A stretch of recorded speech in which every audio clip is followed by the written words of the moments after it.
Take two. Good morning, everybody, wherever you are in the world. My name is Labake Olanio, and on this channel, I talk about everything lifestyle, travel, food, what have you, whatever is happening around me. I talk about it on my channel, and here, thank you to my old and returning subscribers. I love you guys. Thank you for the love and support so far. And if you're new here, thank you. I think you're in the right place. You will be entertained, you'll be informed on my channel. I talk about a lot of different kind of things, and more recently I've been talking about motherhood. And if you watch a lot of my YouTube shorts, you'd see that I've been featuring my new baby, and at the moment she's sucking on my boobs. So yeah, that's why I'm making this video right now, otherwise there's not gonna be time. And not to waste much of time, I'm just gonna dive right in. Today I'm just gonna be sharing my experience of my baby's birth here in the United Kingdom, in Manchester to be precise, at an NHS trust. I will most of the time be comparing it back to Nigeria when I had my boy in 2018 at a federal government hospital in Luth, Lagos, Nigeria. Okay, yeah. So with my boy, I had a vaginal birth with him, and looking back, it wasn't too bad. And with my daughter here, I had an emergency caesarian section, which left me traumatized, which is very traumatic for me. Right now, till today, till tomorrow, till forever, I'm still gonna be traumatized about it. And I'm gonna share my reasons, my points, and what I think about the vaginal birth and the cesarean section. These are basically my views. They are 100% subjective to me. You don't have to agree with them, but it is what I experienced. It is what I felt. So yeah, if you're still tuning, I mean, it's barely 2 minutes into the video, and kindly subscribe, hit the red bell button, and turn on your post notifications so you can be notified each time I post a new video on my channel. It's gonna be a I'm gonna make it short. I was gonna say it's gonna be a long talk, but yeah, I'm gonna make it short. So let's dive right in, and back to the basics. So I'm gonna go back to when I had my boy, when I was pregnant with my boy. I had my boy about 39th week and 3 days, and on the first night I was just contracting. My water did not break. I was contracting, and they already told us what to expect and all of that. So when I noticed I was contracting, I decided to call my husband. We got our driver, and then we proceeded down to the hospital in Luth. And on getting the contractions upon contractions, it was getting stronger, weaker all through the night. I was getting checked regularly every 1 hour by the nurses, by the midwives, by the doctor. They were all checking, and because I was a staff in Luth, I had a kind of an edge. Whereas it doesn't happen here. Whether you're a staff or not, they treat everybody the same way. So yeah, it is what it is. So yeah, and by the grace of God, when the contraction became very intense, very magnified, very excruciating, and I couldn't take it anymore, I had to tell the midwives, please let us just go and do CS. They were like, you know, the Nigerian nurses, oh, Malata surgery, and you let us waste our time. I don't know if that came out right, but that was the way it was. I mean, you knew all along that you wanted this cesarean section, and then you let us waste our time all year and blah, blah, blah, blah. I mean, I think it was all the emotions, the hormones at that moment that made me say, oh yeah, let's go have a cesarean section. Well, and by the grace of God, the baby came in at 11:30 a.m. on a Sunday. That's in 2018. Yeah.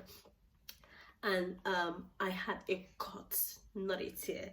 They cut me because baby's head was a little bit bigger than the space God has provided for him to pass through. So I had an episiotomy. I was sewn, stitched back up. So after that, a few days after we were discharged, he didn't have jaundice like most babies would do. We were discharged after a few days from the hospital. Then we went home. It was all smooth and sailing, everything. And yeah, fast forward back to now, 2023, when I had my daughter here in the United Kingdom.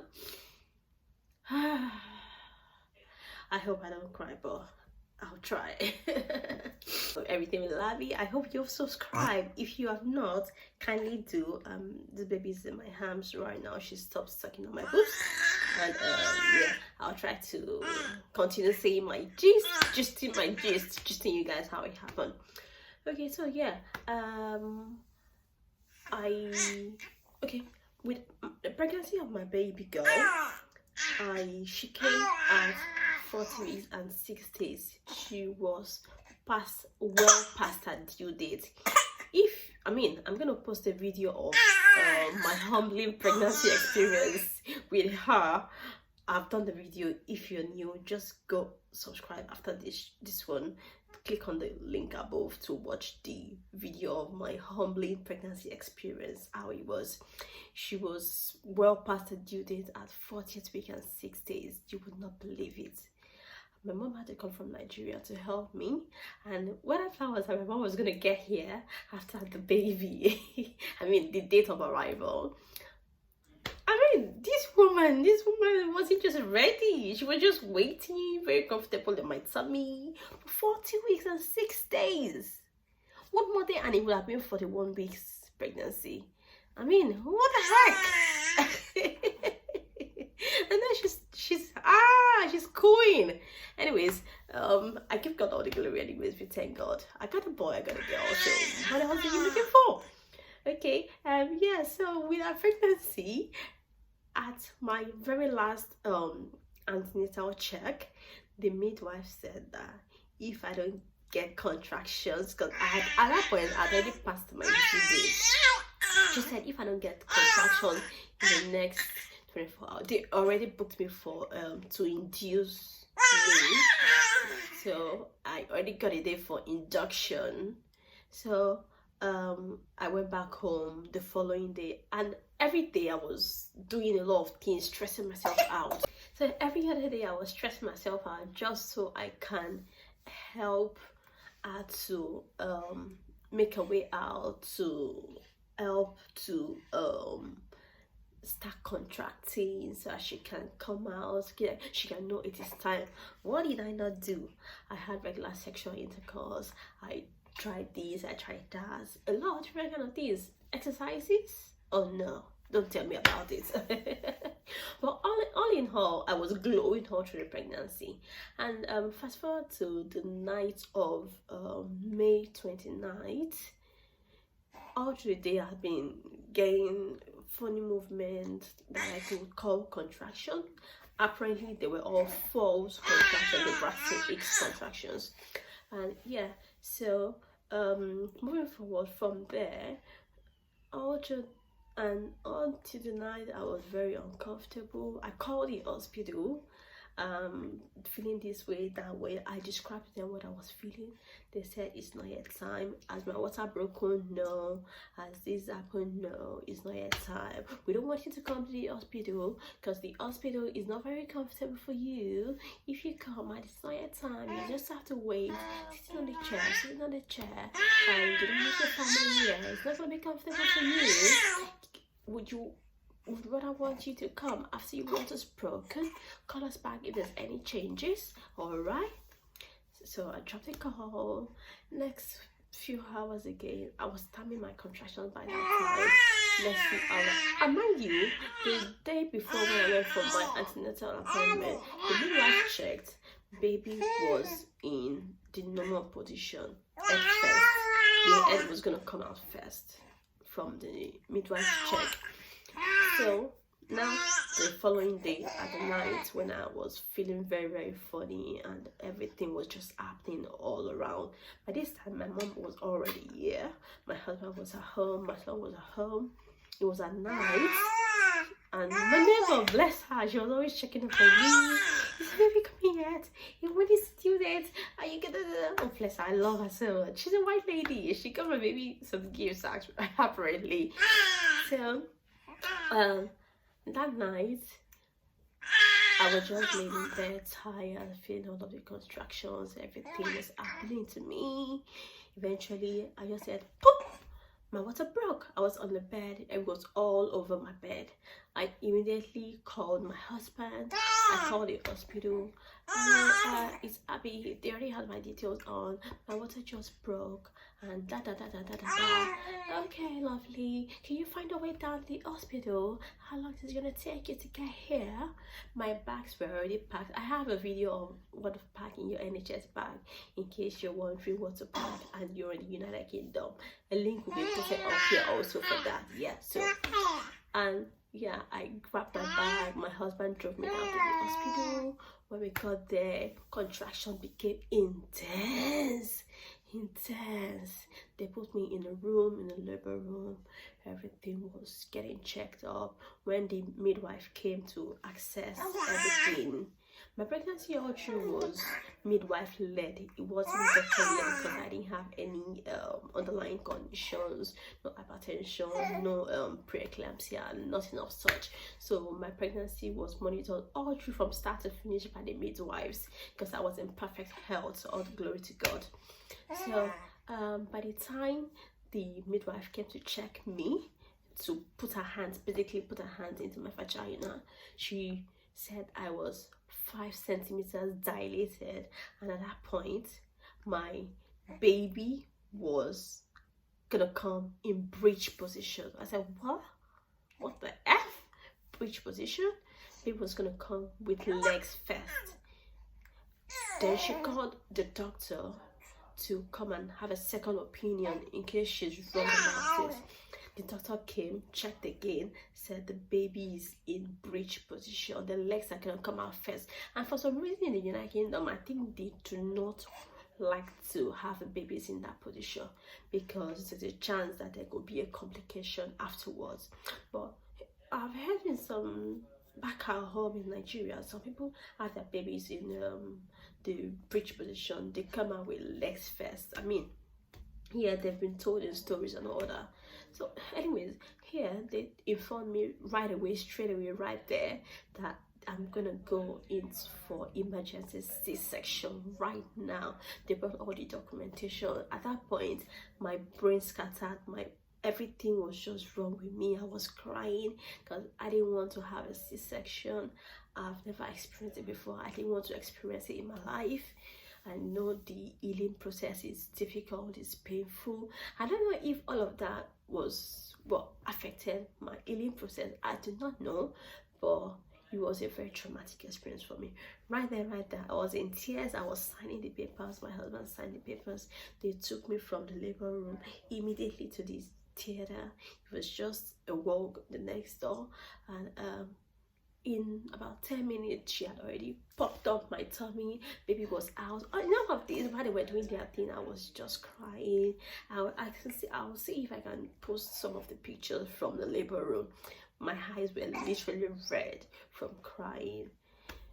They kind of mixed with tears of joy, tears of pain from having, I don't know, maybe this girl did me strong thing, coming late, and even late you made me have cesarean section over you, madam. After coming late, you made me have cesarean section. I mean, she showed me Pepe. She showed me Shaggy Pro Max actually. So I mean, that's how that story went.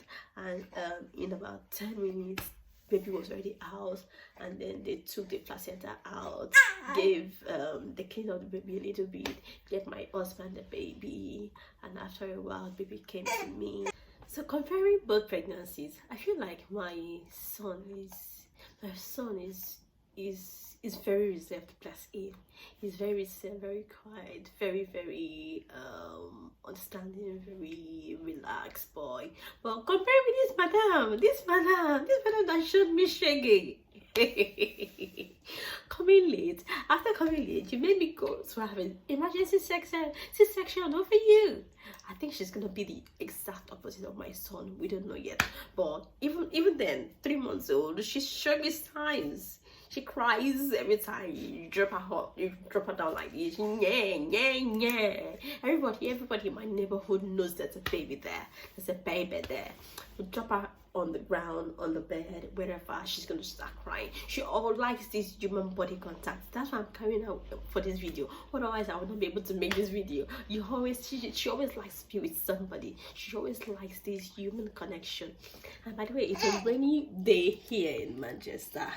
It's raining heavily outdoors while I make this video, so I don't know. We're supposed to go for a baby group thing today, but I don't know if I'll be able to go. Although I was gonna drive, but then my makeup is gonna all get messed up. So yeah, all for living in Manchester where it rains almost every time of the year. So just going back to my story about the pregnancy, the birth. So after I was giving my baby, I was taken back to the recovery room, and I was the anesthetics that I was giving was I don't know what they call it right now, the one that you don't feel anything from your waist down. I had no feelings, no pains from my waist down. I couldn't move my legs, I couldn't turn it, I couldn't just do anything. I was totally wasted for about a day. I was just lying on the bed. I couldn't feel my leg, I couldn't feel my body, I couldn't even, nothing. I had no feelings or such from my waist down. And yeah, I was getting checked periodically for almost every 30 minutes. I was just checked, and then about, usually in the United Kingdom, once you have your baby, if you have a baby by the vaginal birth, there's a high chance that you'll be discharged that same day if you do not have any complications and your baby's all right and you also okay. And for C-section too, the next day or even the same day in some cases. But for me, I think I stayed in the hospital for about 4 to 5 days, because the second day after baby came, she had this thing, I can't remember again, because all of those periods were very hazy, very traumatic for me. I think I had some kind of post-traumatic depression disorder, or whatever you call it, during those periods. I don't want to look back and think about it, because it was a very painful period for me. There were times I would just be crying with the C-section. Every time she's sucking on the breast, I have pains in my tummy. They say it's the uterus contracting, going back to its original size, and that's it. And when I make any kind of movements, I get pains down there. It's I mean, it's not something that I would like to experience again if I ever get pregnant. I don't know if I ever. Then I have a boy, I have a girl. What else am I looking for? An hermaphrodite? No. Let me drink water first. If you enjoy my story so far, my gist so far, kindly do well to comment what kind of births have you had, have you experienced. If you haven't, what kind of birth method would you like to experience? And mind you, before all of this, my planned birth experience that I wanted to have was the hydro birth. I wanted to have my baby in a pool of water. I had already discussed with my midwife. It was already a plan. Upon getting to the hospital and she was checking and realized that baby was in breech position. I mean, oh no, she disorganized me. She disorganized everything I planned in my head. I don't know. She had a different way to come to the world. And now it's been 3 months. I've completely healed. the site of the C-section is also healed. I had no infection from the healing process, and after I was injecting myself with this drug. I can't remember what the name is. 1 per day for 10 days. For the first 10 days that I had after having the C-section. Then I was on some drugs too, ibuprofen. In the hospital I was given morphine, yeah. At some point I was saying these drugs don't work because the kind of pain that was in right from the hospital. But we thank God for grace. We thank God. Thank God. At a point, I was irritated with my husband, and you made me go through all of this. After having 1 child, I've tested my fertility. I mean, I'm fertile with 1 child. What else do you people need? You don't need me to try again with another child. And the another child just show me where. Show me where. But then I thank God. I mean, if I'm to go over this journey all over again, I would still go for a vaginal birth. I would never ever in my life or refer my friend or my enemy to go for a caesarean section. But then, if the case would have you have a caesarean section, please do save your life, save your baby's life, and the healing process, God will walk you through it. And for vaginal birth, for me, the pains I had was just that moment of contractions before the baby came out. Once the baby came out, poof!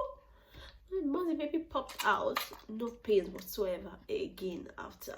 Then you just have to heal, then let the body do its thing naturally. But then there's one thing that I like about the cesarean section. You don't have to do anything to help your body go back to shape. It naturally goes back to shape itself by virtue of the baby sucking on your boobs. The uterus is going to be contracting, and even that contraction is painful. It was painful. Jesus, it was painful for me, man. But for vaginal birth, you have to help yourself to make your tummy snap back. Either you wear some compression bands, you do this hot water compression, or you just let it do its thing, whatever suits you. If I'm to go on this journey again, pregnancy journey, I'm gonna opt for vaginal birth if I can, and if circumstances would allow me. And I'm gonna round up this vlog right now. I think it's been quite entertaining, informing, and I've reviewed a lot of sensitivity part of me to this channel, to my subscribers. And thank you all for watching, subscribing, commenting, sharing this video to your loved ones, to your friends. I've got a lot of other interesting videos on my channel. Thank you guys for the love, for the support.